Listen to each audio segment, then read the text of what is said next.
You're listening to the After Movie Diner with your host, Jon Cross. But how's your weekend going?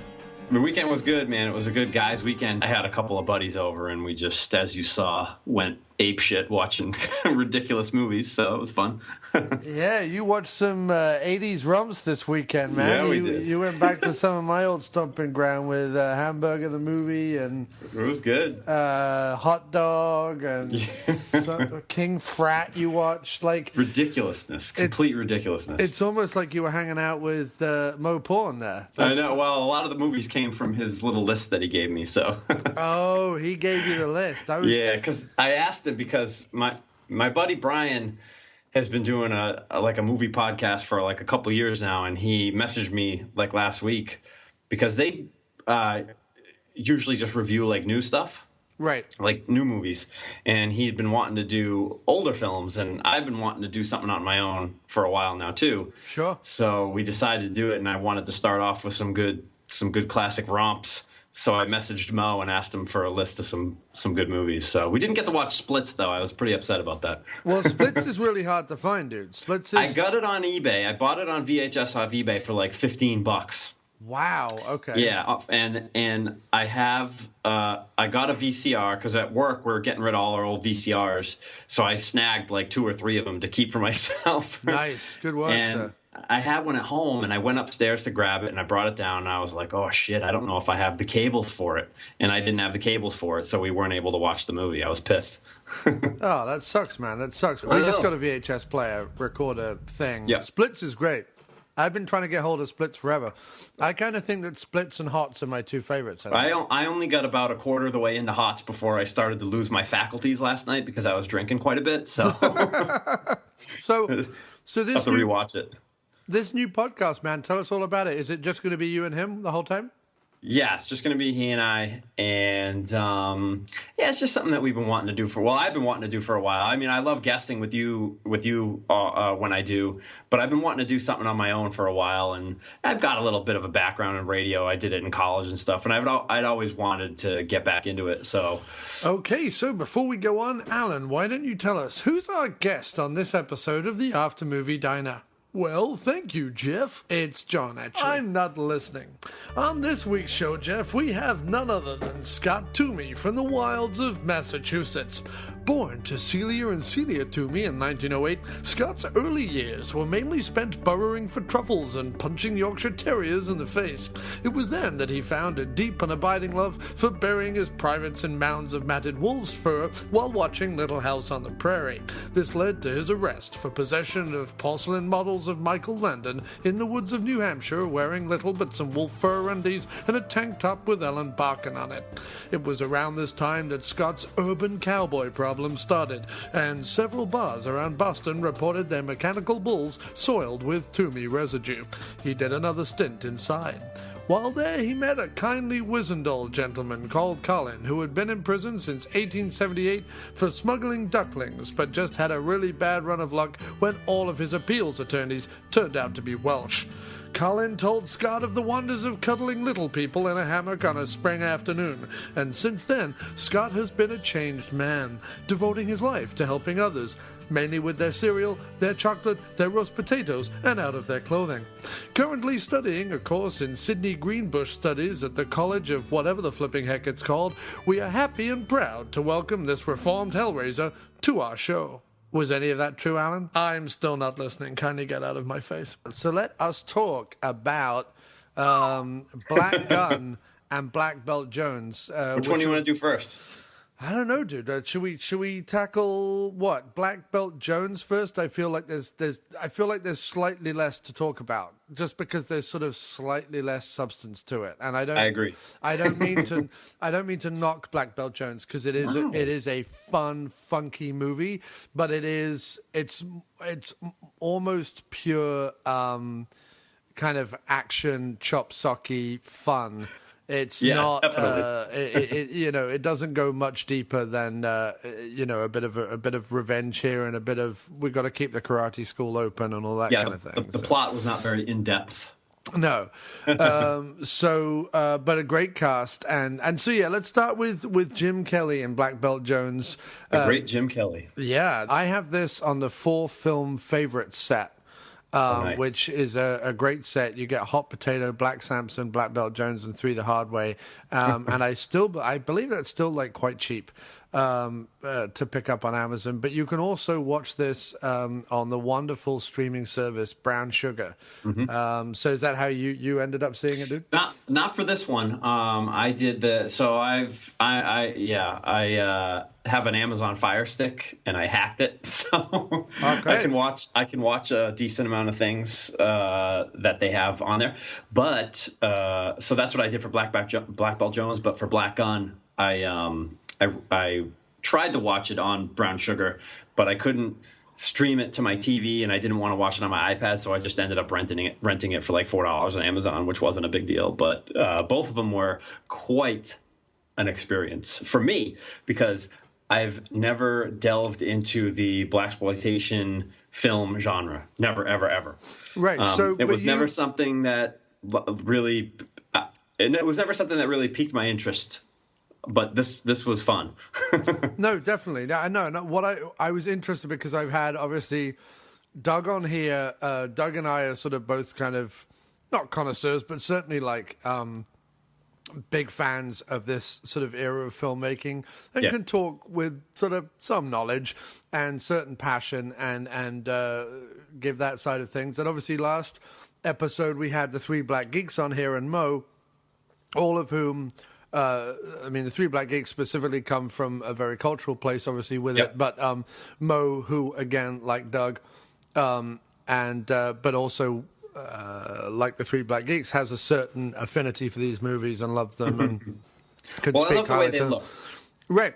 So I thought, let's get Scott on here because you have no background on it. And what I wanted to kind of highlight, I guess, is my feeling that at the end of the day, they're genre films. Yeah. And at the end of the day, it doesn't actually matter who's starring in them. I mean, it does in the case of their abilities and their charisma, but in terms of their race or where the film is set or when the film was made is sort of irrelevant. You know what I mean? Like, they're no different to a Chuck Bronson movie, or if you skip forward to the 80s, a Van Damme movie or whatever. They're the same kind of genre film. But so when you say that this has never piqued your interest before, what is your movie background? Like, if you've got 3 genres you could pick that you're going to sit down and watch, what are they? Okay.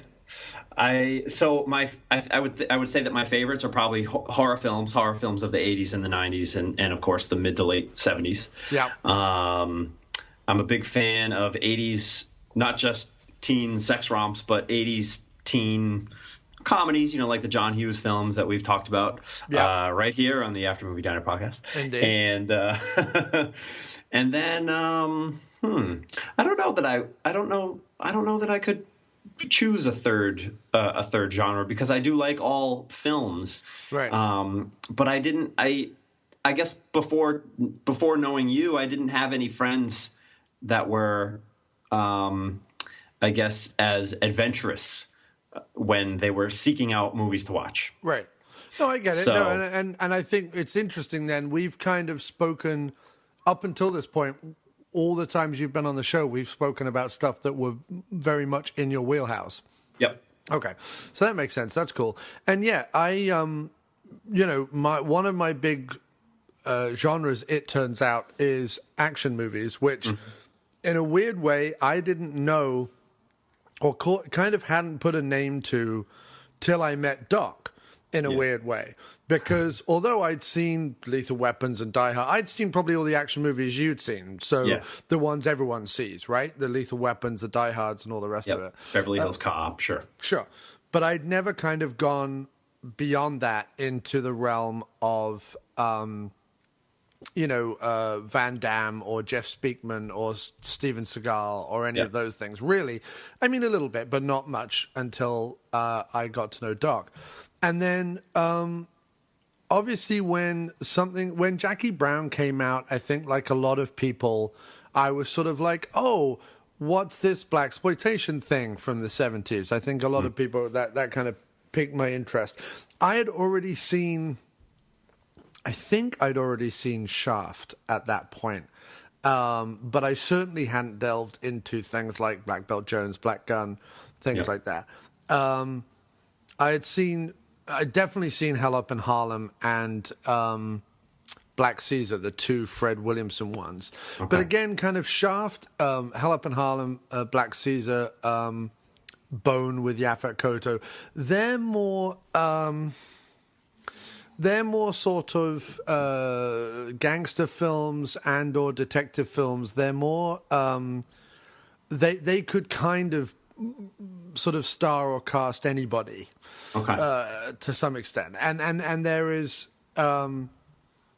and they're definitely not what you think of. What you think of when you think of blaxploitation is sort of what we were talking about last week, which is like the pimps in the loud clothes and the big cars and the real stereotypical type stuff. Right. So like Superfly and Willie Dynamite and things like that. And I'm with you to some extent. When I was younger, that sort of thing wouldn't have interested me. Mm-hmm. And so I had seen the gangster film, I'd seen the detective film, because those are genres that I generally like, and I don't care really who's starring in them, and I like Fred Williamson and so on. And it was really with Pam Grier when I started to get into Pam Grier films, and I started to get into her Philippine movies and her Roger Corman films, and then I saw Coffee and I saw those films that I was like, oh, okay, so there's this other thing as well. There's this sort of action, grindhouse exploitation type element to it. And then as I sort of spread my wings and started watching everything, I realized there was action films, westerns, horror films. And I suddenly realized, as I've said on every episode that I've done about it, but I realized blaxploitation is an era, it's not a genre. Yeah. People tend to go, oh, well, it's all pimps and hookers and drug dealers and gangsters and things like that, and that's what blaxploitation is. And it's not at all. Blaxploitation is an era at the beginning of the 70s where African Americans were, for the first time, really making their own cinema. Mm-hmm. And so Black Belt Jones, that's just a big way to introduce it, but Black Belt Jones essentially is the obviously the Enter the Dragon, or it's the Bruce Lee films, which were hugely popular both in the African American culture, but just in the culture in general in the 70s. But the Bruce Lee films, which would then later obviously be the Van Damme films, the Seagal films, the Jeff Speakman films, whatever it is. It's just those martial arts films that were becoming big at the time. And they went, well, Jim Kelly's a black belt, and Fred Williamson was a black belt as well. And he never really sort of did chop socky in the same way that Jim Kelly did, but he certainly does like karate chops and punches in some of his films and throws and things.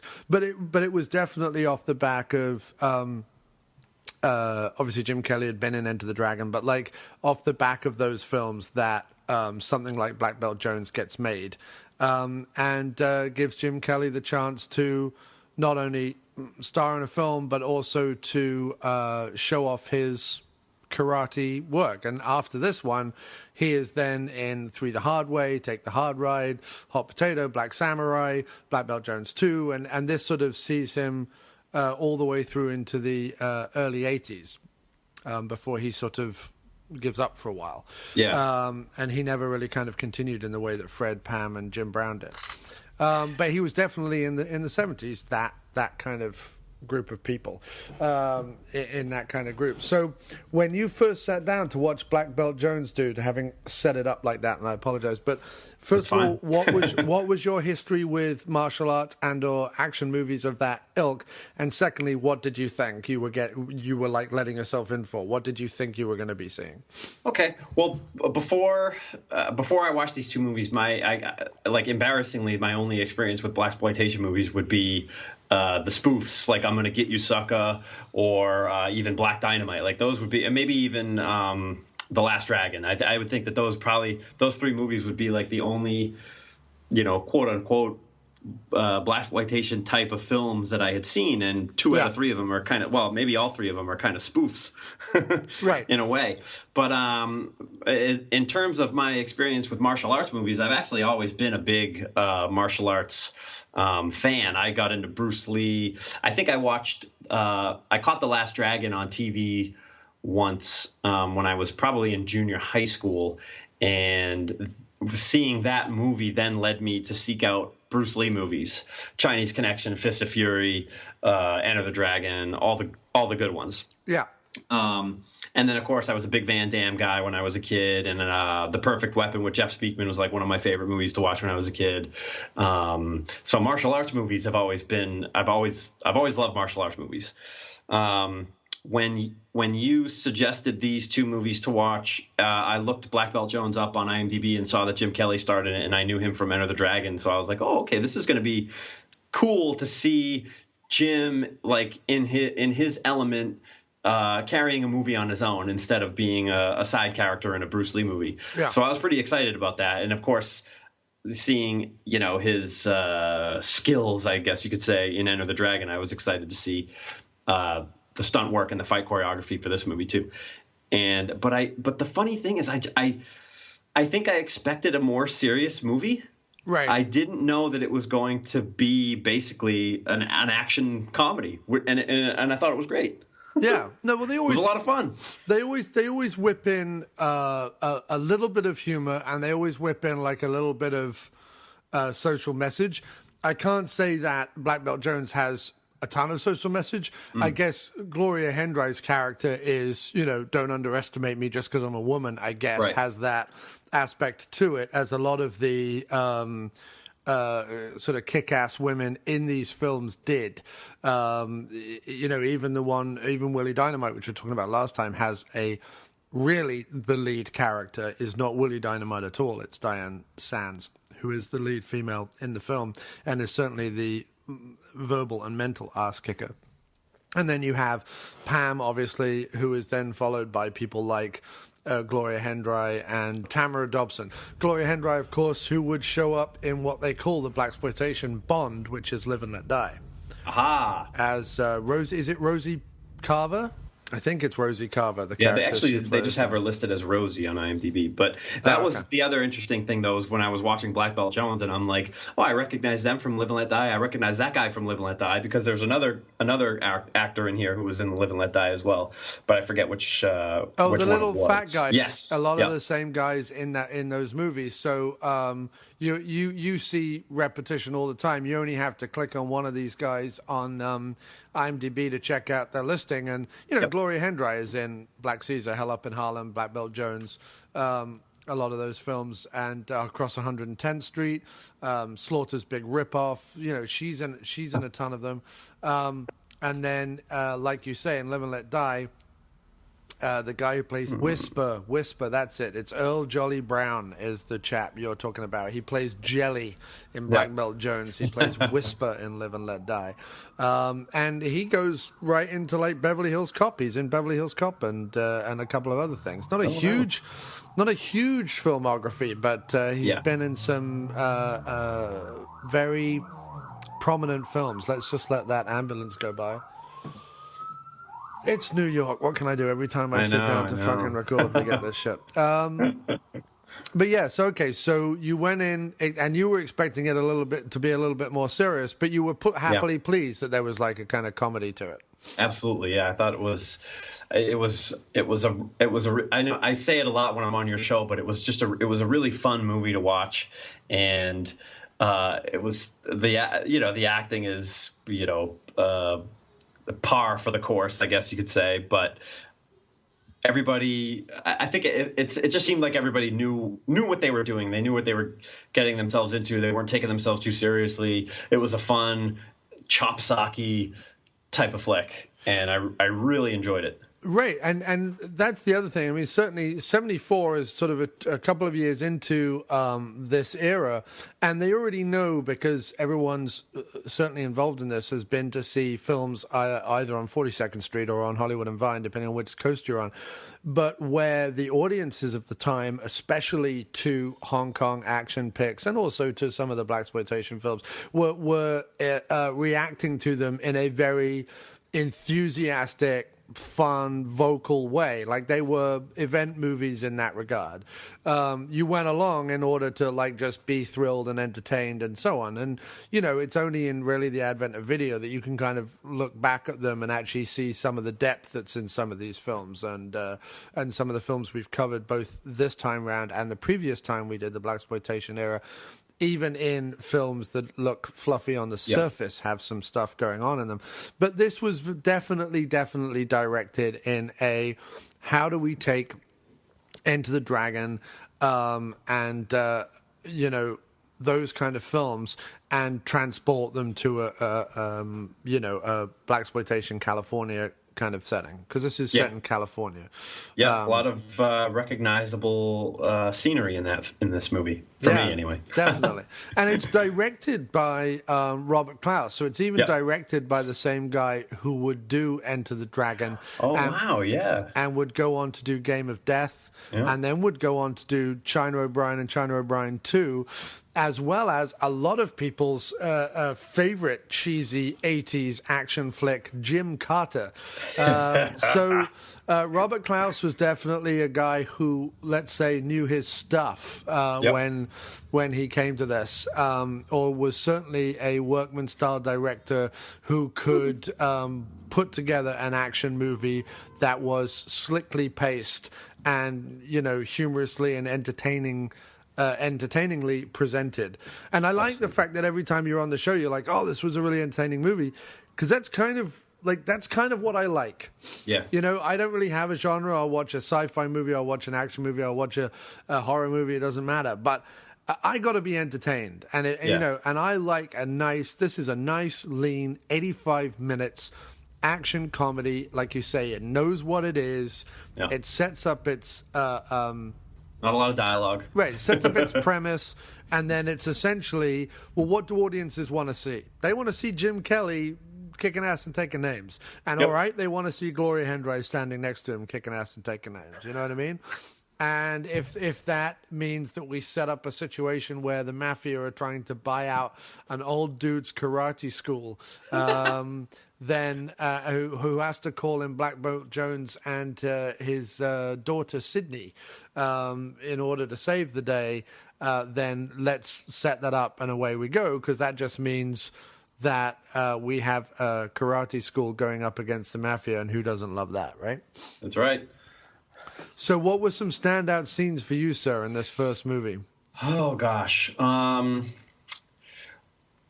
final scene clearly was... I honestly don't think I couldn't believe my eyes when I was watching it, right? Because it was pretty long. It was a lot longer than I thought it was going to be, and they were fighting in a giant sea of car wash bubbles, which was completely and totally ridiculous to me. I thought it was so funny. So just to explain to people who haven't seen the film, there's a car chase that ends up at a it's like a garbage truck parking area, I guess. So they're like the city dump or something, I guess. I don't know. And there's all these garbage trucks, and there's obviously a car wash there, or a truck wash there, and the cars go through it, which creates all these bubbles, which miraculously creates about 3 feet of bubbles throughout the entire parking structure. And while Jim Kelly beats people up repeatedly in the bubbles, Gloria Hendry is hoisting them up over her head into a garbage truck and mashing them in a garbage truck, essentially, although the police then drive the truck away as if they're all somehow contained inside. But I thought that crushed the garbage, so I would have assumed they'd all be killed, but I don't know. I don't know, that particular truck maybe just kind of dumped the trash into the bigger part of the truck. Who knows? But it is nice to think that maybe they got squished. But there was no indication they did. There was no there wasn't. blood or anything coming out of it. It was all done very slapstick. Right. Oh, that was the other thing that really jumped out at me, was that there was no blood in this movie. Not even a teeny tiny bit. Which I thought was interesting, considering that it's rated R. I don't know. Nothing jumps out at me as I'm thinking about it right now. Nothing jumps out at me that would say, "Oh yeah, this is a rated R movie." I didn't find the language to be that severe. There's no nudity, right? There's no nudity. The fight scenes aren't like super violent. There's no blood, so that's pretty interesting to me. I don't know why it would have gotten a rated R, because I always thought that the rating system was a little bit more lax back in the day, seeing as how they show boobs in a PG movie called The Beastmaster, right. But Black Belt Jones gets a rated R. So I thought that was kind of interesting. Look at it. Army of Darkness, when it first came out, was rated NC-17, and that has talking skeletons in it. So yeah, it's all a bit. I think also, from what I've understood from previous rating debacles in the US, it comes down to the politics of the movie and what the movie is, rather than often what it contains. For example, what I was thinking that it might be. Yeah. You look at the slasher movies. Yeah. Friday the 13th are all cut to hell because the MPAA decided to make an example of them because they were high-profile slasher movies. Yeah. You and I know there are other slasher movies that were either rated PG or R that have way more gore and way more violent effects in them, and eye pops and head crushes and all sorts of stuff that aren't edited at all, because the MPA weren't trying to make an example of them, right, because they saw them as B movies, whereas the Friday the 13th were made by a major studio. So it may be the case that because some other movies of the Blaxploitation era had been rated a slightly higher rating, and because also they wanted to get a certain audience in to see this. In other words, they didn't necessarily want kids going in to see Black Belt Jones, even though there's nothing in it they couldn't see. They wanted to gear it towards an adult audience, and putting an R rating on it, even though there's no content in it that really deserves it, kind of allows that. The third thing is probably, and I don't know what it was like here, but I know in the UK that when the Hong Kong films came out, and then later when there were films that featured things like nunchucks and things like that, even right down to, by the way, the Teenage Mutant Ninja Turtles, they were renamed in the UK Teenage Mutant Hero Turtles. They weren't allowed to be ninjas, and any sequence with nunchucks was cut out. So it may just be that karate movies, Hong Kong movies, the violence was enough. Like the idea that he goes around and beats up 17 people in one scene or whatever it is enough for it to get an R rating. I don't know. Bullshit politics. Yeah, it is. It's all bullshit politics. But I think certainly with the MPA, from everything I've looked into, there is no rhyme or reason. At least when you look at the BBFC, which is the certificate censorship board in the UK, at least they drew a line across certain things. They were like excessive gore, no. Sexual violence, no. Extreme weaponry in terms of like ninja stars and nunchucks, no. But at least they made like that line. At least it was like across the board. So, Enter the Ninja and Teenage Mutant Ninja Turtles got the same treatment. It wasn't like they were like, well, we need to take one out and keep the other. It was across the board. They had their standards, and that's what they lived up to. The MPAA seems to just pick on certain movies. That's how I've kind of heard it. Like Kevin Smith gets told to take some stuff out of his films in order to get a rating, but something about Mary or American Pie is allowed to have, graphic nudity and cum jokes and whatever. So it's just, I think they pick on certain people. I really do, from everything I've heard. I don't like it. Maybe that. No, I don't like it either. And anyone going, well, this is an R movie, I can't show my kids. I would happily show my kids Black Belt Jones. Hell yeah. In fact, I think my kids would fucking enjoy it. Like people punching each other in bubbles. It's like an episode of the A-Team or something. It's great. It's almost like a live action cartoon in a way. Yeah. Definitely. And there's even that, like the hilarious sequence where they decide that they have to have a love affair crop up between Jim Kelly and Gloria Hendry. So there's this incredible montage that starts off with them fighting, right? And you're talking about the scene on the beach? Yeah, isn't there a little bit of nudity when they knock over the tent? Don't two naked people run out of the tent? I don't remember. It's very, very possible. I think there's an implication when they knock over a beach tent that there are two people having sex in the tent. But I don't really think you see any there. Maybe you see a couple of butts as they run away. But I mean, it's nothing like you say you wouldn't see an airplane or Police Academy or something. But I was going to bring up the beach, the overextended, overlong beach scene with the two of them kind of like playfully wrestling and fighting each other on the beach. Yeah, that goes up. I was like watching that, and it just kept like, I'm like looking at my watch as it's happening. And I'm like, wow, this scene is like really, really long, and I get what they're trying to do, but it didn't have to be this long. I mean, it's funny. They would for an 85-minute movie, and this is not a huge criticism of it. Right. There are a couple of set pieces where you're like, no, we get it. It's fine. Yeah, that was one of them.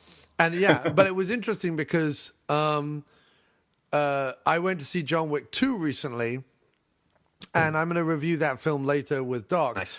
And again, not a huge criticism of it, but there were a couple of sequences in that where I'm like, you know what? I've kind of got the point. You've shot 15 people. You don't need to shoot another 35. No, oh wait, no, you need to shoot another 75. Oh wait, no, you're going to shoot 110. Like it kind of was a bit like that in the same way with Black Belt Jones. The other thing that I noticed in Black Belt Jones, I don't know if you saw this, but the same stunt people who were dressed up as goons got beaten up multiple times because Robert Klaus didn't bother to have them change their outfits. So you see the same dude. There's a dude wearing a white T-shirt with blue trim, like blue neck, blue sleeve trim, and a pair of tight 70s jeans, who's got a bit of a gut, who gets beaten up, I think, like on 5 different occasions in 5 different sequences wearing exactly the same stuff. And I don't know whether he was meant to be a character, but we were never introduced to him. He just gets indiscriminately beaten up. And even in the foam sequence at the end, stands up and gets beaten up again like 5 times in a row. I was just like, wow, this is incredible, you know? Yeah, there was quite a few guys in that movie that took several beatings. But were there any other moments that stood out to you? I would. Those are the two pretty much. I watched it. I think I watched it. Did I watch it last weekend or the weekend before? So I watched it a while ago. But those two scenes definitely, and it did happen a couple of times throughout the movie where a scene went on a little bit longer than it probably needed to. But the end fight scene, the first time I wouldn't know what to call them. I guess like the militant. The black militant fellas showed up and that was another thing that was interesting to me too, was that they had like the Black Panthers kind of group. Yeah, they had 2 black groups kind of going against each other, which I mean, I don't know, dude. I'm like a skinny white guy that grew up in the Massachusetts suburbs. Okay, I have like no exposure to a lot of that stuff, especially when I was growing up. I mean, now a little bit more than before, but I just thought that was interesting that they had two black groups going against each other, and I guess maybe I expected it to be a little bit more like Black Gunn, where it was like a black versus white kind of thing. I don't know why, but I think isn't it that the mafia are using like a local drug dealer and his hoods to like shake down the karate school, something like that, right? Yeah. Because I'm with you. Okay, so I woke up early one Saturday morning and couldn't get back to sleep. So I put my iPhone on the side of the bed and put my headphones in, and I watched both of these movies back to back on Brown Sugar.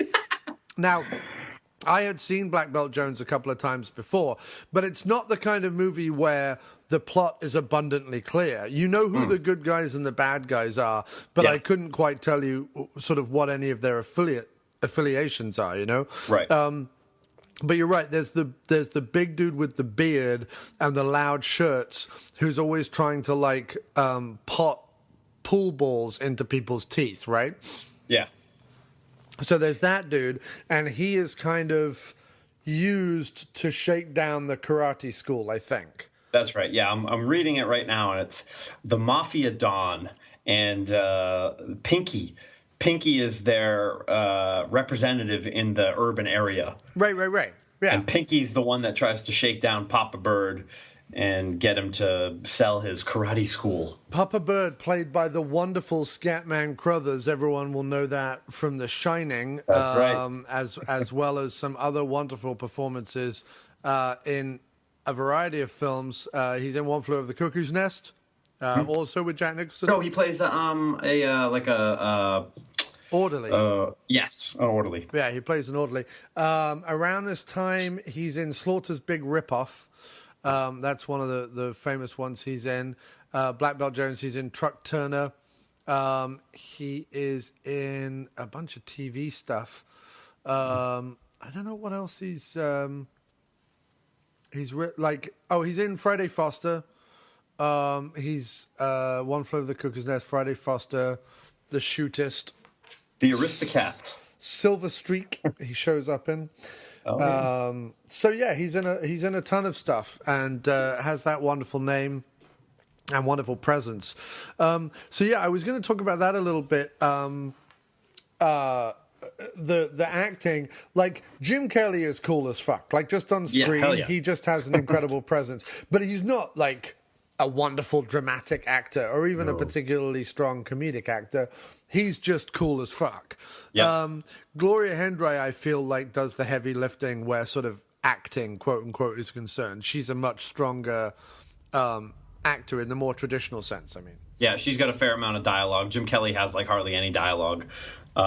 She has quite a bit, I think, actually. So, yeah, she was great. She was great. And isn't Jim Kelly meant to be like an old agent or something? Like not necessarily this, but it's the only example I can think of, like an FBI agent or some kind of like law enforcement agent, or is that what you mean? Yeah, because he's not affiliated with the karate school. Why are the...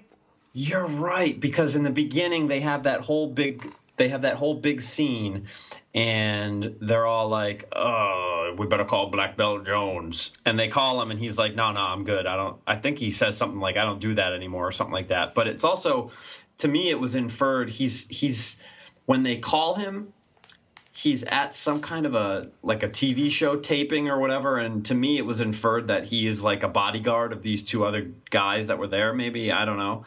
So maybe he used to do that kind of thing, but he doesn't anymore, and now he's like private security for people or something. I have no idea. It was one of those things where, you know, nowadays in like a Jason Statham film or something, that's one line of dialogue. Oh, you know, he'll be whatever his character is, a chauffeur or a guy who's homeless or whatever it is, but then they'll have one line of dialogue. Well, he used to be in the SAS. So what that is...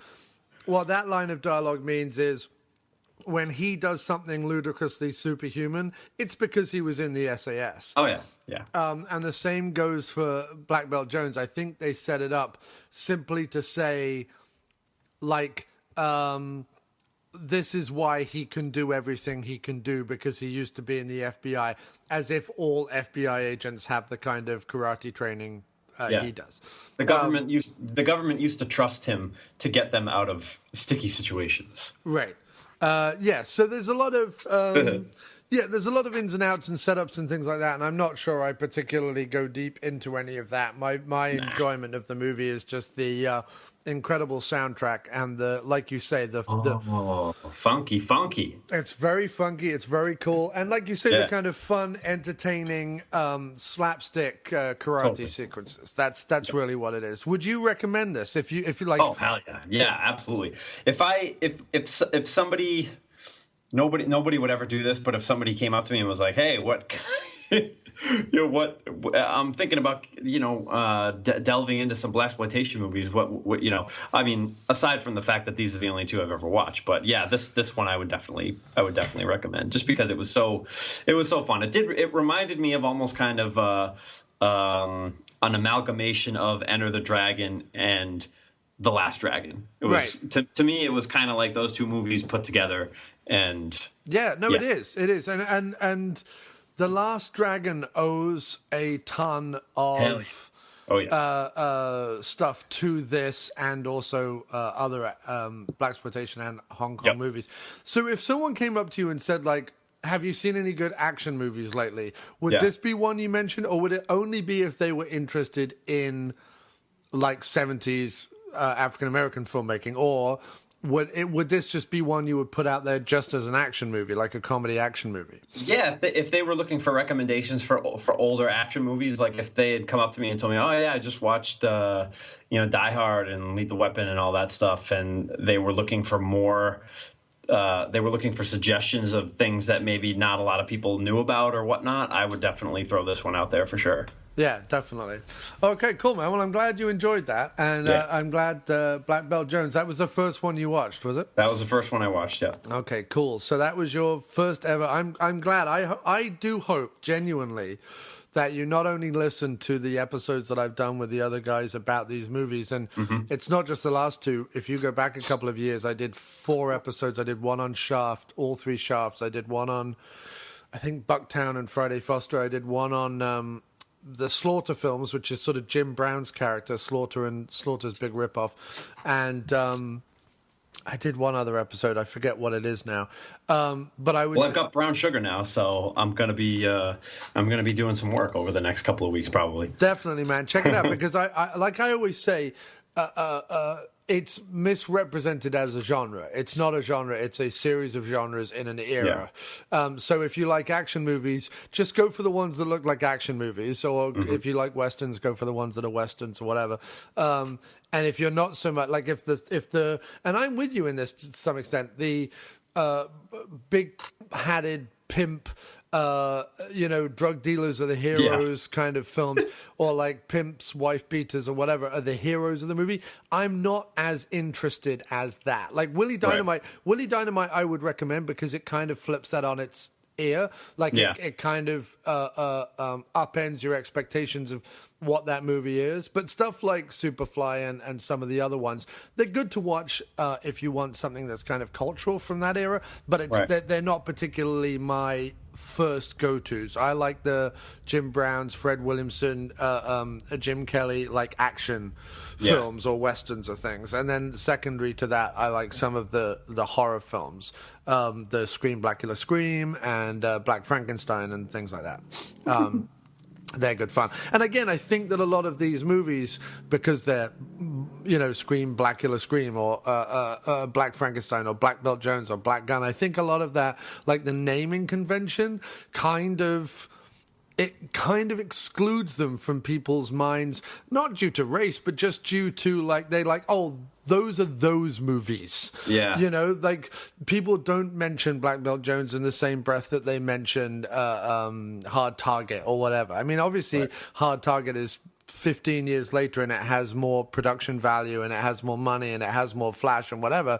But essentially, it's the same thing. It's a martial artist going up against a bunch of guys. And just, people watch Enter the Dragon with such reverence, and imbue not only Bruce Lee, but also Chuck Norris and people like that with these sort of iconic status because of that. But the martial arts in that is, as in terms of movie martial arts, maybe not martial arts in reality, but in terms of movie martial arts, is as primitive as Black Belt Jones in terms of what we're used to seeing in contemporary cinema. I mean, if you put this, if you're expecting The Raid when you go into Black Belt Jones, or if you're expecting Above the Law with Steven Seagal when you go into Black Belt Jones, it's not going to be the same thing.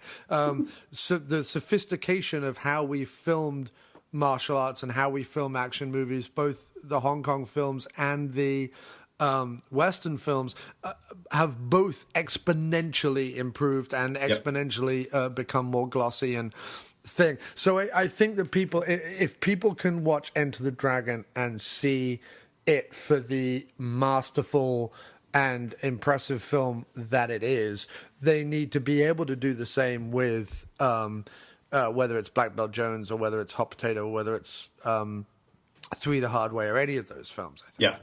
Yeah. Because I think they all come from a similar era, and they all come from an era where we're trying to figure out, like, how is it we put martial arts, even though it's obviously ancient for Asia, it's fairly new to Western eyes. How do we put that on the screen? And I think Black Belt Jones is as good an example of that as any of the others.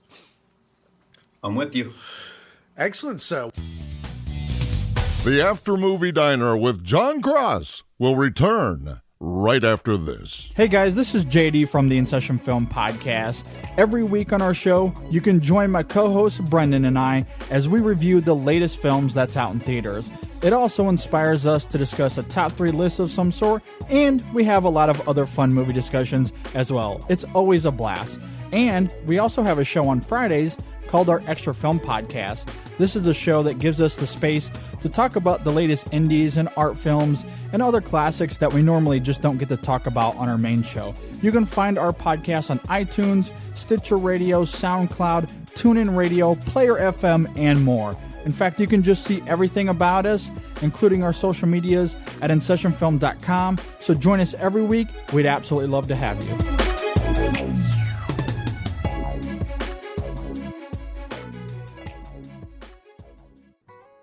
Hi, I'm Brian, And I'm Adam. and we encourage you to come listen to a very special program. A podcast, unlike anything you've heard before. Right, Brian? What? No, dude. Everyone has a podcast. Everyone has a podcast. What's our show about? We talk about comedy, Sports, science, topical news, meat hunting, music, podcasting, Matthew McConaughey, fishing, health and fitness, Horsecocks. technical difficulties, buffaloes, popular culture. maybe a little too much about the Asians. Check us out on Twitter at EHAP Podcast.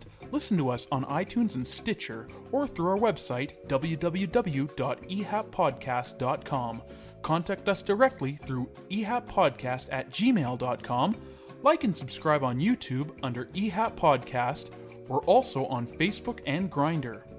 Really? We're on Facebook? I think so. You're listening to the sweet sounds of the After Movie Diner. Support us at patreon.com/After Movie Diner. Or I'll punch you in the teats. Rate and review us on iTunes, Earthling. Well, let us go on to Black Gunn, which is a film. And again, this should show you the two completely different moods, two completely different genres can exist within the same era, because this is a far more serious film, is it not? Yeah, absolutely. The plot is much more involved. The plot's much more involved, but it still isn't like, it's not like we're watching Inception or anything like that. No, right, no. But it is definitely a more involved plot. There's a little bit more story to it. And I like that Jim Brown plays a kind of in some ways, he plays kind of a reluctant hero. I really enjoyed that. And I thought he was really good in it, honestly. I mean, he doesn't say much, but he's Jim Brown, Hall of Fame football player. I didn't really expect a whole lot from him, but I thought he was really good. No, and Dina and I actually just got done watching it not even like an hour ago. So, and did she enjoy it? She loved it too. Yeah, she thought it was super fun, and she was just like, oh my god, it was really different, and it was really fun, and yeah, she enjoyed it. No, what is incredible when you think of sort of sports stars becoming actors, which is nothing new, and also nothing that we've given up. There's plenty of sports stars that have gone on to be actors, but what strikes you certainly about him and Fred Williamson is just how good they are at acting. I mean, and not only that is because there's that indefinable quality that they say Hollywood stars have, whether it's the Hollywood stars of the 30s and 40s or whether it's today. And it's the indescribable, like the camera just loves them. They're just charismatic on screen no matter what they're doing. And Jim Brown has that in just fucking tons of that. You know what I mean? Yep. And this is interesting because it is it is a noir film. It is a like you say, a reluctant hero film. It's not an action film in the way that the trailer and the poster and everything else kind of indicate it's going to be. It's not even a revenge vigilante thriller in the way that something like a Death Wish is. It kind of goes that way eventually, but it takes an hour of the movie before, Jim Brown really starts going out and kind of cracking skulls in any kind of big way. Yeah, it's a good kind of build up and delivery almost, because you're just kind of almost maybe not quite the exact impact that it has, but it's almost kind of the same as in Fists of Fury, when you're just waiting for Bruce Lee to finally just be like, fuck it, I'm gonna kick everybody's ass. Yeah. You know what I mean? But for this movie, it was kind of the same thing, where you're just like, all right, man, Jim Brown, he's kind of staying out of it right now. But sooner or later, he's gonna start getting involved, and he's gonna start laying the smackdown. And then when he does, it's like, yeah, let's go, let's do it. And what's really interesting as well is that this is definitely one of the movies that has a lot of sorry, what was I saying? Oh, this is one of the movies that definitely has a racial society undertone thing. This is definitely one of those films. A lot of cringy dialogue in some ways. Well, no, but what I mean is that the interesting thing about the film is there is the Jim Brown's brother is a member of a black militant group called in the movie Black Action Group. Yep, BAG. And their thing is essentially to take it to the man in any way they can. So they're going to rob banks and they're going to beat people up. And there's no thought as... It's not like the Black Panthers, which had a more sort of political manifesto. And yes, they were violent, and yes, they believed in certain things that, wouldn't necessarily be what Martin Luther King would suggest. But there was... they were at least a politically minded group. Yeah. This group seems a lot less organized and a lot more criminal just for the sake of being criminal, and they want to justify that by saying like, well, we're going to steal from white guys, or we're going to beat up white guys, or we're going to fuck over white businesses, or whatever it is. And that's as far as their politics seems to go. I don't remember them sort of getting any deeper than that, really. No, they didn't. Jim Brown, on the other hand, he's a business owner. Yep. And he is... His way of kind of sticking it to the man, as it were, is to run his business and be successful and get his big mansion and all the rest of it. However, it is understood that his is an African-American only establishment. There is a case where I think, is it the governor who is being sort of... Congressman, that's it, who's being sort of paid off by the mafia, tries to come in and to his place and sit down and whatever. And, he is very clear to him, like, no, we don't have your sort in here. And he's like, are you discriminating against me? He's like, yes, of course I'm discriminating against you. Like, and his thing is more like, well, I'm just going to do unto you what you guys did to us, which was not let us into your establishments and tell us we had to drink from a different fountain or go to the bathroom in a different bathroom, or not be able to work the jobs that, and I'm fine. I'm going to be that guy. But he doesn't want to. He's not a take it to the street, Black Power march kind of character. He does it in his own way. Yeah, and he's in a more sort of diplomatic way. And his brother, he doesn't condemn his brother. He understands where his brother's actions and beliefs are coming from. But he certainly warns him that what he's doing is kind of stupid and reckless, I think, right? Yeah, absolutely. Not the best idea, and it's and if he fucks up, he's going to get himself killed. So I think that also goes into it as well. And so the crux of the movie is that his brother, along with some bag members, knock over a mafia bookmaking operation, and in the process of stealing the money, also steal. Essentially, a bit like Al Capone, they steal like the records. They steal like the books and the records and the who's getting paid from who and who's doing what. So, and it's put in Gunn's safe in his mansion. And so when his brother is killed by some mafia hoods. That are hired by Martin Landau, of all people. The great Martin Landau. The great Martin Landau in this movie. He's phenomenal. Gunn has two situations. First of all, he has leverage because he has the books. And secondly, he has a desire for vengeance because obviously they killed his brother. So that's kind of the two things that then go on. And the assassin... the head assassin by the crime syndicate or the mafia, whatever you want to call them, is hired is none other than another Bond alumni, Bruce Glover, father to Crispin Glover. Whoa, oh my gosh. Okay, that makes total sense now because they do kind of look alike, so that's funny. And they're both fucking crazy. Yeah, a little bit. Mr. Wint. Mr. Wint from Diamonds Are Forever. So it's a much more twisty, turny, involved, socially aware film than Black Belt Jones. So what did you?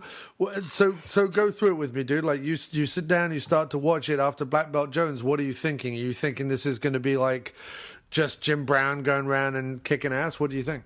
Yeah, I pretty much did think that was what it was going to be. I didn't expect it to have. I didn't expect it to. Geez, it's so funny because I'm all like, I didn't expect it to have such an involved plot, but it still doesn't really. It was just more of an involved plot than Black Belt Jones. I mean, it's as involved as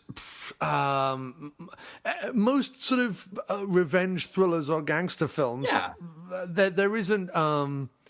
I feel like they make an effort. There's a script. There's a reason why they're making the film. There are some social elements. There's some dramatic elements. There's some action elements. Like I feel like it's a movie that they've put a fair decent ton of effort in. I mean, I kind of feel like this is Jim Brown's answer to Black Caesar, Hell Up in Harlem meets Death Wish. That's kind of his answer to those movies. Yeah. That sounds about right. I loved seeing all the actors that I recognized again. I don't know why it's so weird to me to see them in other movies, but it's like it was that time period, so obviously you're going to see some people that you recognize from other films from that time period. It was another one of those instances where I honestly didn't really know what to expect when I started it. I was just thinking, all right, here we go. And it's going to be, I assumed it was going to be a black versus white thing, which in this particular instance it was. But yeah, I don't know. I'm honestly kind of speechless about it because I did really enjoy it and I had a lot of fun watching it and I'm still processing it. Yeah, so you just finished this before we started to record. Yeah, like about an hour ago. So I have to say, when I watched this, and this was, I think, my second watch of this particular movie, because I like it. I can't say it's my favorite. I think Slaughter is a much better Jim Brown film. Mm-hmm. I think it's a little slow. It's slow, and I also feel that the plot, while the basic plot is very easy to figure out, but there is a lot of who's on whose side, who's being bought out, who isn't, who is directly responsible, who isn't. There's a lot of stuff like that in the film that I'm not 100% clear on, even now, having seen it a couple of times. It's not entirely clear who is in cahoots with who, because there are a lot of times where you think someone's on Gunn's side and he isn't, and then you think someone's not on Gunn's side and he turns out to be. So that always slightly confused me, and that's more down to a lack of obvious scripting, I guess. That's sort of a lot of these 70s movies, and it's not just Blaxploitation movies, but a lot of 70s movies in general leave a lot to the audience to kind of work through. And you have to remember, like, I sat watching this in a I can't sleep kind of haze on a Saturday morning. So that may be why I didn't pick up on absolutely everything. And the last time I watched it before then was probably 10 years ago or thereabouts. So there's that, which always kind of takes me out of a film, because I'm sat there going, wait a minute, is the Congress guy on his side? Is he not on his side? Is that guy on his side? I can't quite figure it out. There's some pretty impressive fight scenes, you know, but again, like, I don't remember him. He doesn't kill Bruce Glover, does he? But he does beat the living shit out of him, and then he's just out of the movie. Yep. Yeah, he just kind of disappears. It was kind of weird, right? I'm right in that, right? We don't see him. So, yeah. We don't see him like die, but we don't see him come back either. No. He literally, they go into a room and he destroys the room with Bruce Glover as if Bruce Glover was like a feather duster or something. Exactly, yeah. But he throws him into shelving units and onto tables and smashes through. Oh my God, now that you're saying it, I'm thinking about it. Like, yeah, that whole scene happened. It was at Bruce Glover's character's mother's apartment, which I thought was pretty funny. Totally this is my mother's house. You better have respect for it. What? Yeah, right. But that whole fight scene happened, and then all of a sudden, he was gone. He wasn't involved anymore. I thought that was kind of strange. I do have to, of course, point out again, all these actors are great, but I have to point out the great Bernie Casey, who was also a star in I'm Gonna Get You, Sucker. But I remember him. What the fuck do I remember him most from? Revenge of the Nerds. Right? I'm like thinking, I was just no, I love Bernie Casey. I think he's awesome. And it was cool seeing him in this movie. So Bernie Casey, who is also in Never Say Never Again, which is not an official James Bond film. Not part of the official canon, right? It is a Bond film. He's in Bill and Ted's Excellent Adventure, of course. That's right. Yep. He's in Under Siege. So he has been in a Seagal movie. Mm-hmm. He is in The Mouth of Madness, so he is in a John Carpenter movie. He is in Street Night, so he is in a Jeff Speakman movie to bring the Speakman back into it. He was in Hammer, Slammer, and Slade, which was a TV movie by the makers of I'm Gonna Get You, Sucker.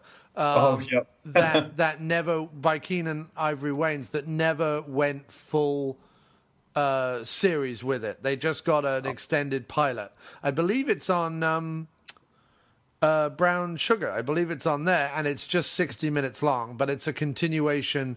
Jim Brown is in there as Slammer, and Bernie Casey is in there as John Slade. It's a continuation of their characters from I'm Gonna Get You, Sucker, I believe.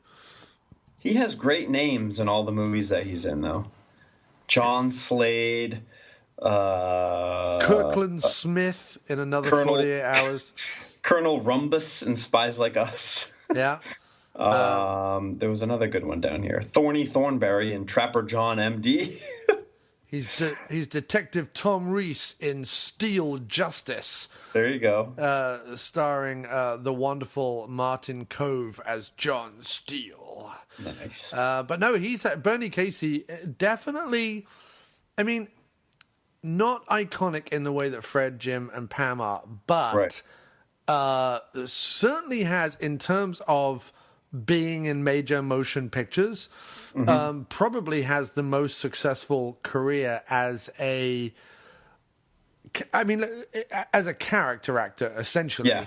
because he crops up in these movies mostly in character roles. He very rarely is a lead role in any of the films. Look up his filmography and see what other stuff he was in around this time. See if he showed up in any of these other Blaxploitation movies, because I don't. He did. He showed up in Hitman, the film Hitman, as Tyrone Tackett. He's also in what I mentioned earlier, Cleopatra Jones. Okay. Dr. Black and Mr. Hyde. Yeah, he's in that. Again, they kind of redid a lot of the Universal monsters, but as African American stories. Yeah. And again, as silly as that sounds, or as on the nose, I guess, as that sounds, I would suggest watching them, because they actually use the characters to bring in issues within their own community, which is actually fascinating and actually elevates the movies well above their, again, slightly ridiculous titles, which I kind of spoke about. Yeah.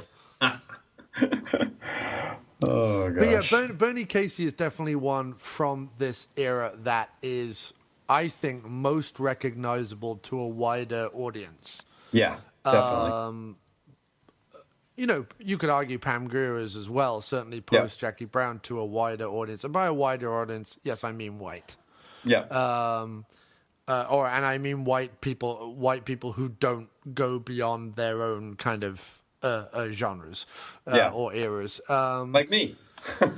Like you, but I feel like that's only because you grew up. It's not out of any. Well, maybe it is. Maybe it's just you were like, no, I don't want to watch those movies. I don't know. No, it wasn't that. It was just. I don't know. When I would go to the video store, I was looking for other stuff. It was that was pretty much it, really. It was just that I never thought to seek out or delve into this. But you don't like exploitation movies in general. Like, forget Blaxploitation movies. You don't tend to watch weird Italian alien films or zombie films, or like you don't watch giallo films, or but you watch Hong Kong. I mean, you've seen like some of the classic action stuff, I guess. But you've not, it's not like you delve into, like me and Mo and other people watch mad B movies. Like, you'll watch them if we tell you to watch them. But I'd love to, delve into more of them. Yeah, but they're like, they're not my go-to, I guess we'll say. And I think what you'll find, dude, especially if you start up this other podcast, is like me. I thought when I started a podcast that I had seen a ton of movies. Yeah. Like, I thought I was Mr. Movies. And not just A pictures, but plenty of B pictures. Like, I thought I'd seen loads of straight-to-video stuff, and I thought I knew 70s and 80s horror, for example. And then I met Mo, and then I met Doug, and then I met... John and Axel over at Profondo Cinema, and I met a whole bunch of people, and Doc, who introduced me to not whole new genres, but whole new areas of those genres, and whole new actors and things like that. And like I said before, I had dipped my toe into this era before, but I have watched way more of it over the last 10 years than I ever had beforehand, Mm-hmm. And I think that you'll find that when you start your own podcast and you run out of your area to really like watch and focus on, right? Then you'll expand yourself or expand your viewing and go off into some weird little areas, for which I hope you'll ask Mo or I what you should be checking out. Cause, absolutely. Absolutely. Yeah. Because I mean, like, something like Q the Winged Serpent you probably haven't seen. So it's not like, it's not because these movies are African American. It's just that these movies are weird 70s genre films that you haven't got into. Yeah, and I don't venture into 70s or earlier very often. It's usually 80s and later that I'm looking at. What about stuff like the movie brat stuff? So stuff like the Scorsese and the Coppola and De Palma and things like that. Do you even kind of go back to the 70s with those kind of movies, or not really? Yeah, I mean, the only one that comes to mind right off the bat when you say Scorsese is Taxi Driver. So, I mean, I love Taxi Driver. Can you give me some examples of De Palma and Well, stuff like there's the main ones are like Godfather, Apocalypse Now, the Conversation with De Palma. Definitely Godfather. Well, obviously he does Carrie, which everyone knows, but he does like early 80s. He does Dress to Kill, Blowout, Scarface, Body Double, things like that. Yeah. Phantom of the Paradise, Obsession. Earlier. Phantom of the Paradise, I need to see for sure. So those kind of films. Who else is sort of in that group? So there are some 70s things you delve into, just not hugely. Right. Like, I mean, if you go, I just did a Google search for best movies of the 70s, and it brings up like The Exorcist and Jaws and Taxi Driver, Clockwork Orange, and all the normal stuff. But which I've seen most of them. But like Chinatown, I've never watched Chinatown. I've never watched French Connection. I've never watched Dog Day Afternoon. I've never watched The Sting. The Conversation, I've never seen that one. I love Deliverance. I love The Deer Hunter. So I've seen a fair amount, but actually I wouldn't even say that I've seen a fair amount. I've seen the big ones, but I would definitely like to broaden my horizons when it comes. Is like French Connection? I've never seen French Connection. Is Coffee or Shaft on that list? No. No, it's a fucked up list then.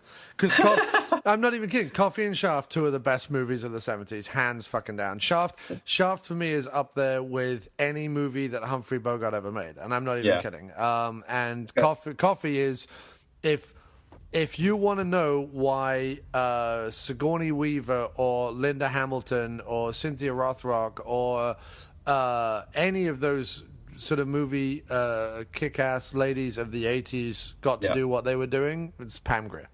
It all emanates from Mother Pam. So you gotta check out some Pam. I got work to do. Oh, dude. But I mean, it has like this list has Grease, 3 Days of the Condor, Last Tango in Paris, Eraserhead, Serpico, which I loved, MASH, Saturday Night Fever. See, to me, having Saturday Night Fever and Grease on that list and not having Coffee or Shaft on that list, let alone Slaughter and Hell Up in Harlem and some of the others, that to me shows you how critics, certainly, and I fucking hate 99.9% of critics, critics certainly do not consider this a critic-worthy era, and they are talking out of their ass. They really are, because to put fucking Grease on a list and not put fucking Shaft, like, that's just stupid. That is just hands down stupid. Grease is iconic. I'm not knocking Grease, but I'm saying if you're gonna go top like 20 movies of the 70s, I put fucking Shaft on there, you're an idiot. That's my point. Anyway, so sorry. Back to Black Gunn. So, what are the scenes that stick out to you from the movie, and what is it that really? What did you and Dina like about it when you finished and you both like looked at each other? What was the like things you were talking about? I think the thing that stuck out the most for us when we were done was that it was just different than. It was different than all the other movies that we watched together. I mean, most of the movies that we watched together are new films.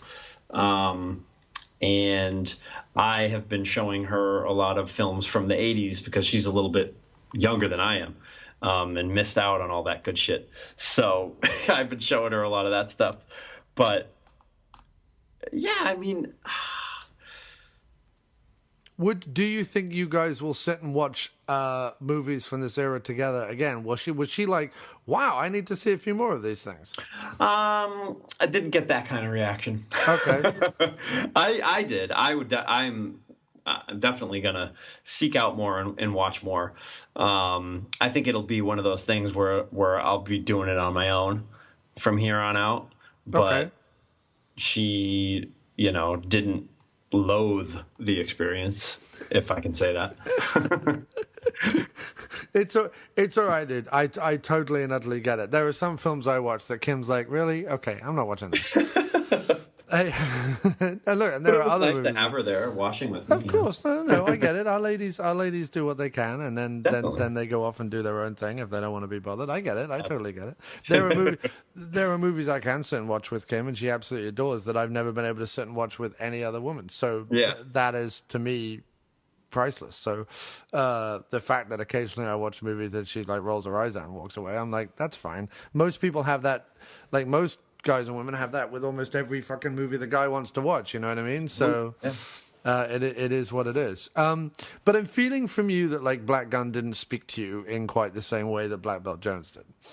Yeah, I think Black Belt Jones had the martial arts thing going for it, and I had a history with martial arts movies, and Black Gunn was it was almost kind of a noir film in a way. It is definitely, it's a neo-noir, yeah. And I don't have a lot of experience with noir movies, so that could have had something to do with it. I mean, I did enjoy it, but yeah, Black Belt Jones to me was just like, when I was thinking about it, I was like, man, like this would have been the kind of movie in that era if I was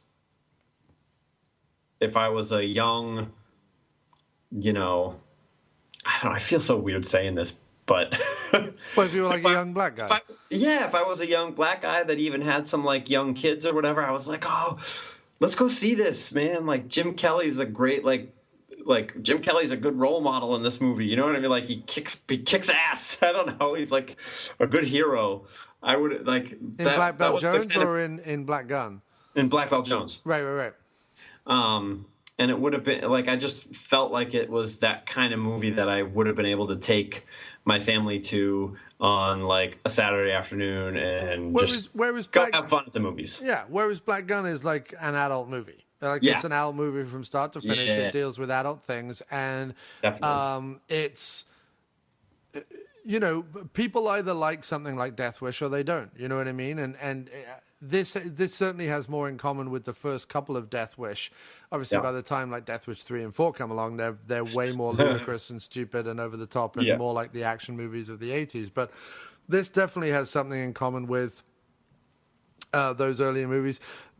It's not, but it's also not quite as arty as something like a Taxi Driver or it's not as thinky. But it has its moments, and it's interesting to see the different levels of politics and society.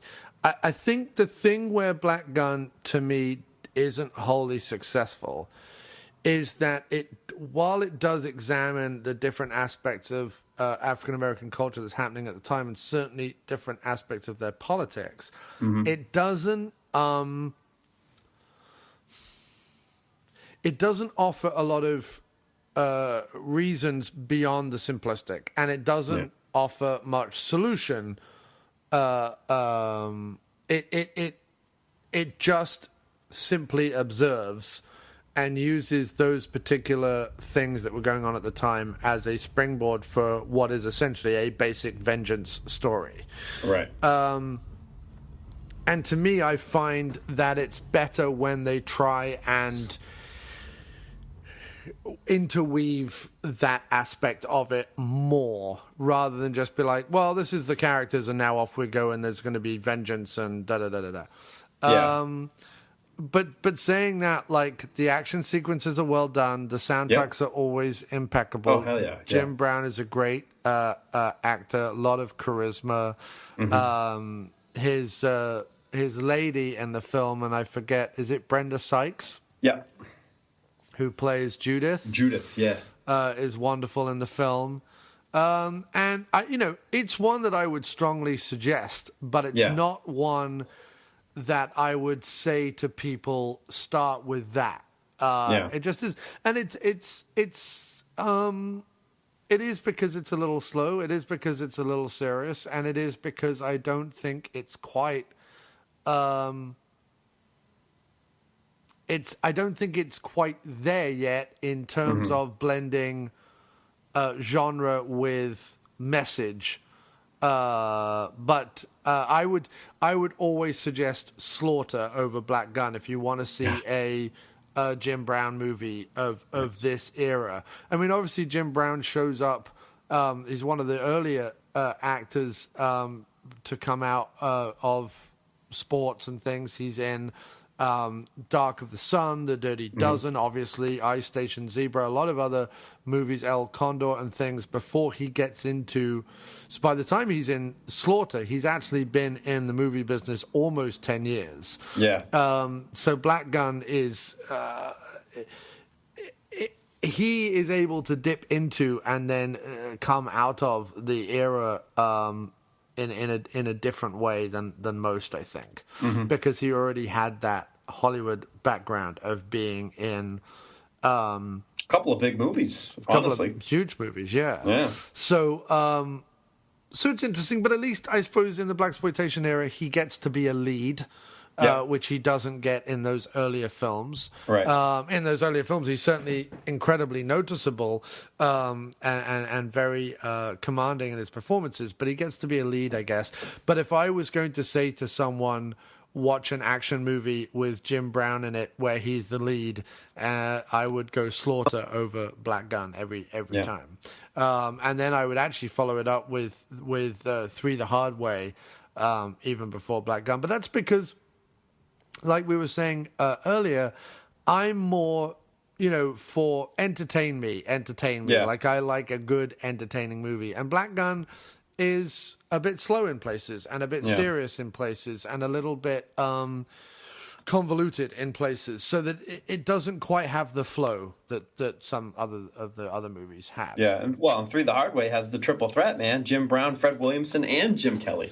Yeah, that's kind of like the Expendables of Blaxploitation era. So if you're like Three the Hard Way, dude, that's for you. You need to... That'll be the next one I watch, probably. You need to check that out. They did a couple. They did Three the Hard Way and One Down, Two to Go, which also then introduces Richard Roundtree.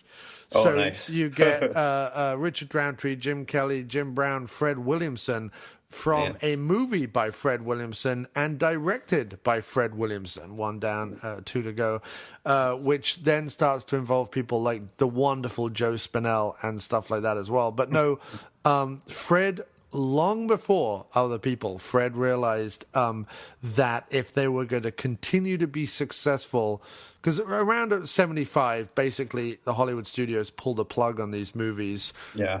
To the extent that they were, to the extent that they were a couple of years earlier, they basically pulled the plug because they start to make money again, and the studios are like, okay, we don't need African American audiences anymore because our movies are making money again.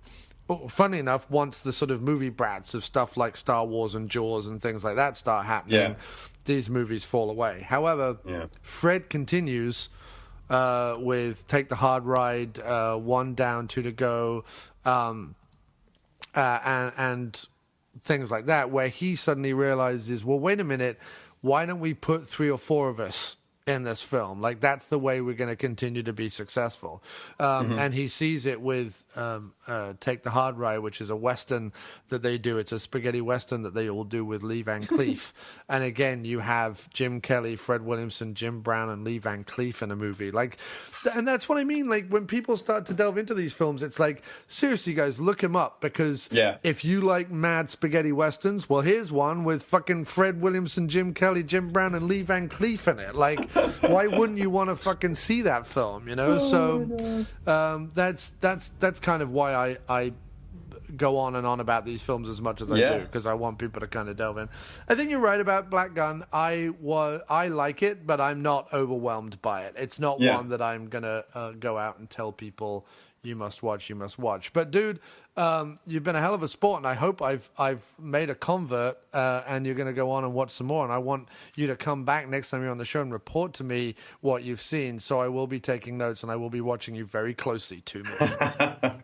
All right, man. Anytime you want me, I'm here. And yeah, I mean, now that I have the Brown Sugar streaming service, I think I'll probably check out at least a couple more.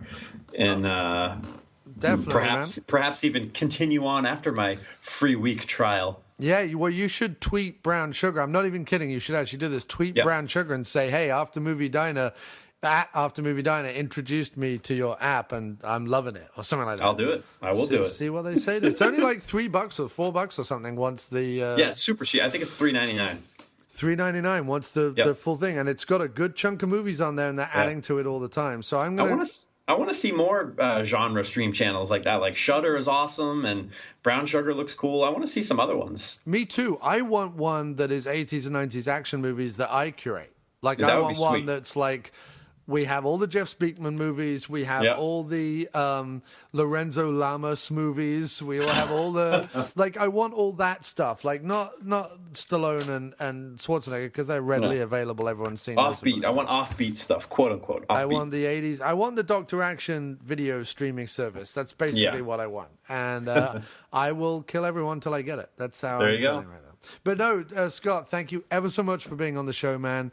Thanks for having me. Always a good sport, always a legend, and you always have an interesting take on things. And I hope you go on and watch a lot more. Thanks, man. I appreciate it. All right, dude. Take it easy.